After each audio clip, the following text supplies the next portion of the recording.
John's racing heart starts to slow as he contemplates the situation. He feels his heart sinking into his stomach.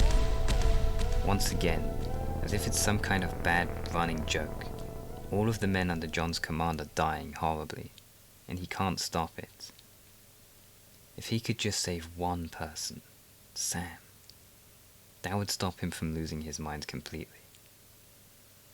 A zombie smashes the door open and storms into the room where John and Sam are hiding. It stands in the middle of the room and looks around, listening intensely. John peers at the zombie through a crack in the closet doors. His revolver in his right hand, he very quietly cocks it, getting ready to fight his way out if they have to. He can feel Sam's breath behind him on the back of his neck, reminding him that it's not just his life on the line here.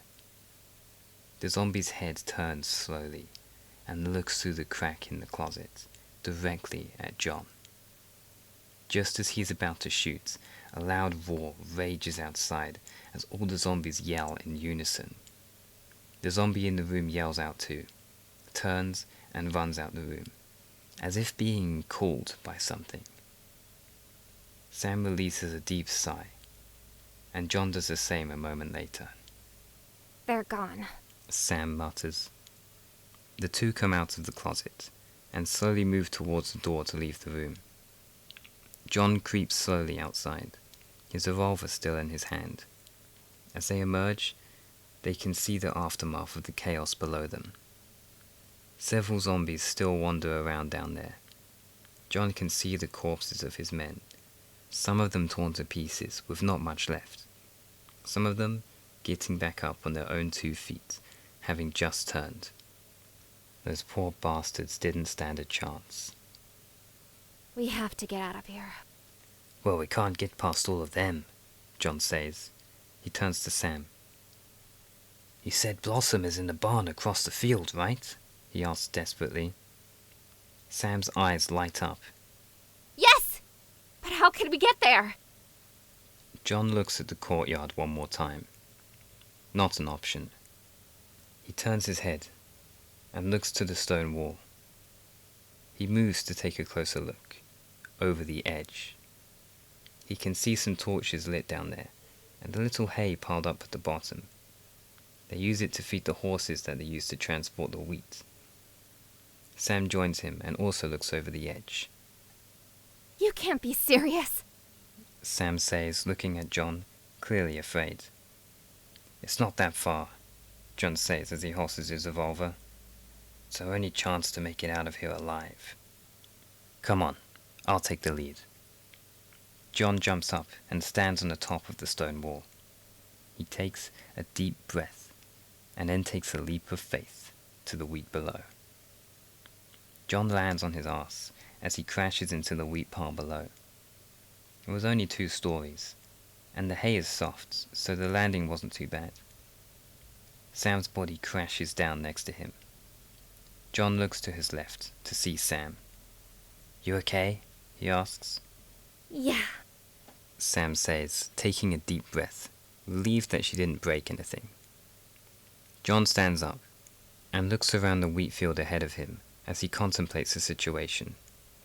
So, go through the wheat field, get to the barn, take the jeep, and drive the hell out of here. What could go wrong?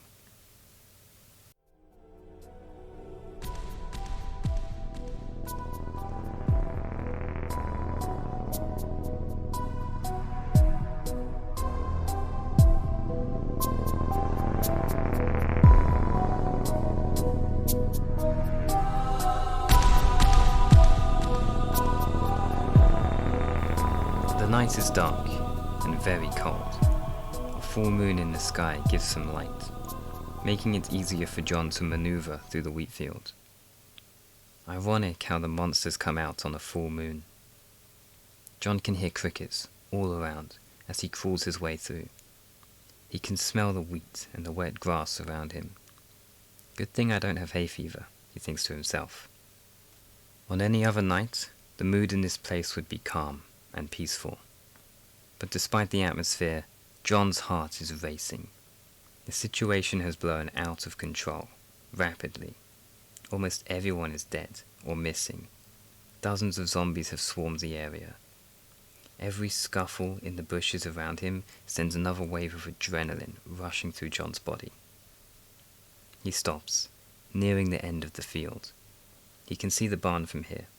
The floodlights are on, making it hard to miss. The barn doors are wide open, as are some of the windows on the side of the barn. Zombies probably surprise them that way. Blossom, the jeep, is inside. That's their escape. John turns his head and looks at Sam. She's crouched behind him. They lock eyes. Sam is clearly afraid, but tries to look brave. She gives him a nod, letting him know she's ready. A blood-curdling scream yells out from inside the barn.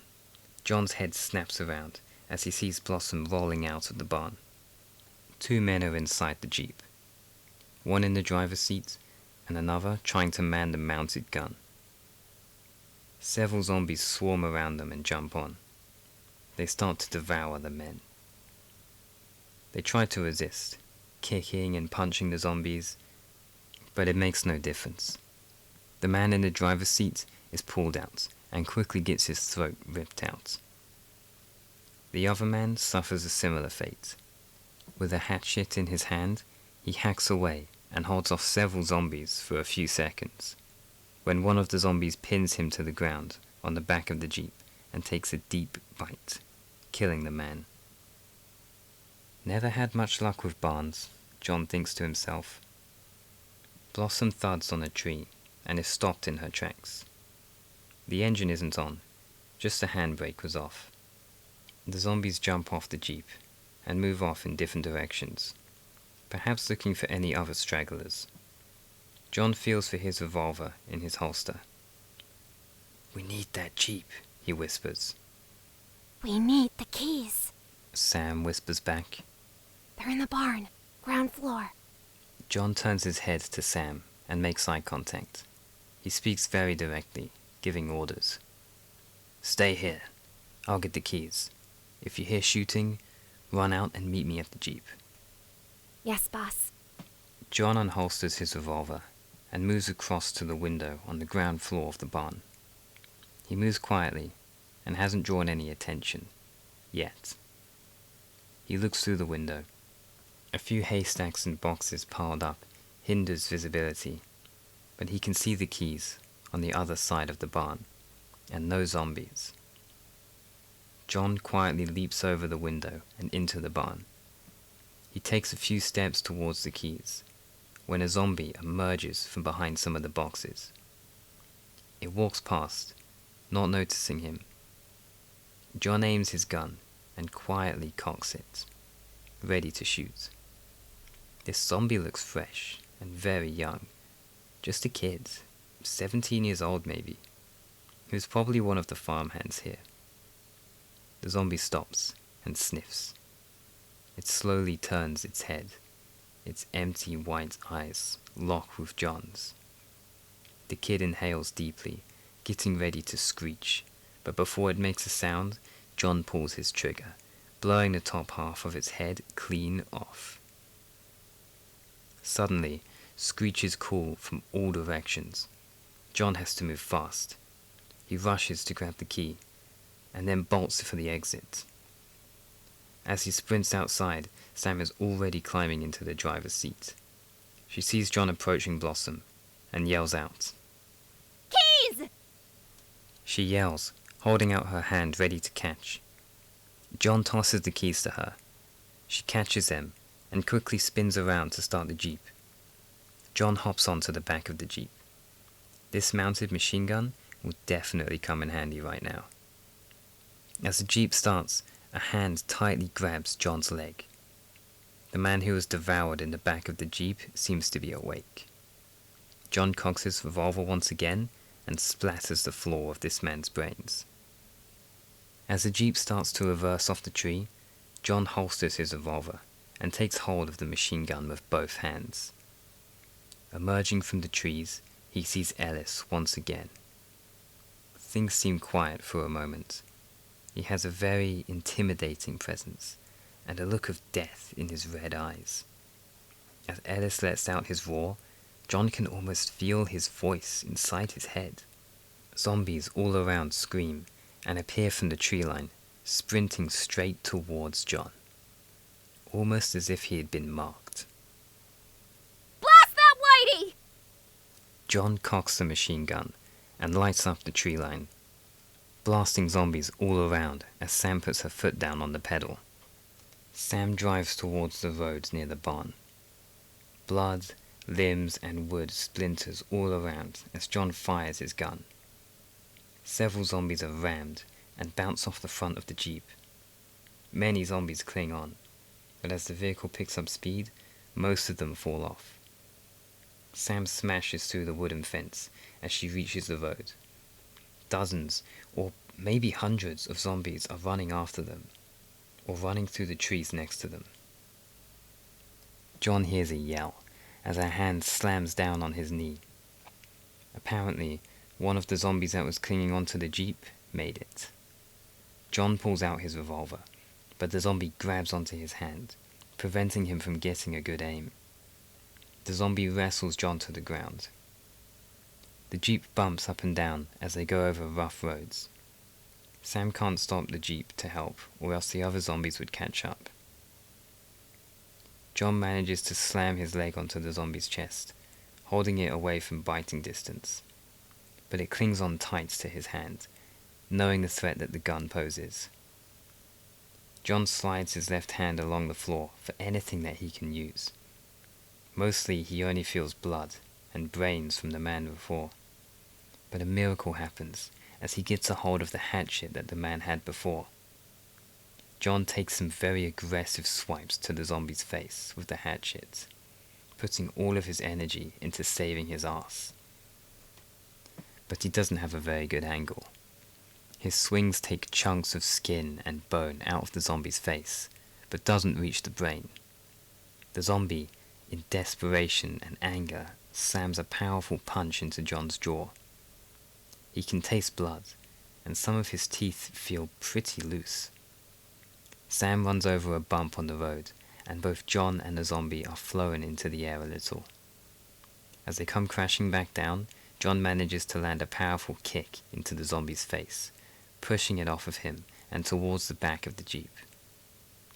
John quickly moves up into a sitting position, with his back up on the driver's side, his hands almost slipping in all the blood on the floor. The zombie, with half of its face missing at this point, lunges towards John one last time. John swings his hatchet and lands it clean into the zombie's brain. Its head lands over John's leg, with the hatchet lodged in there. John spits blood into the back of the Jeep, which doesn't add much to the mess of the two corpses already in the back of him. He takes a deep breath and looks out into the dark night. He can't see the zombies anymore. They made some distance. Sam yells over the winds to John. You okay? John takes another deep breath, and then chuckles. You should see the other guys, he jokes, and then takes another sigh. It takes about 3 days for them to reach Splendid on foot from here. Sam informs John. For a human, John remarks. They won't stop running. They won't rest, he says morbidly. I'd give it till tomorrow evening. Splendid won't stand a chance.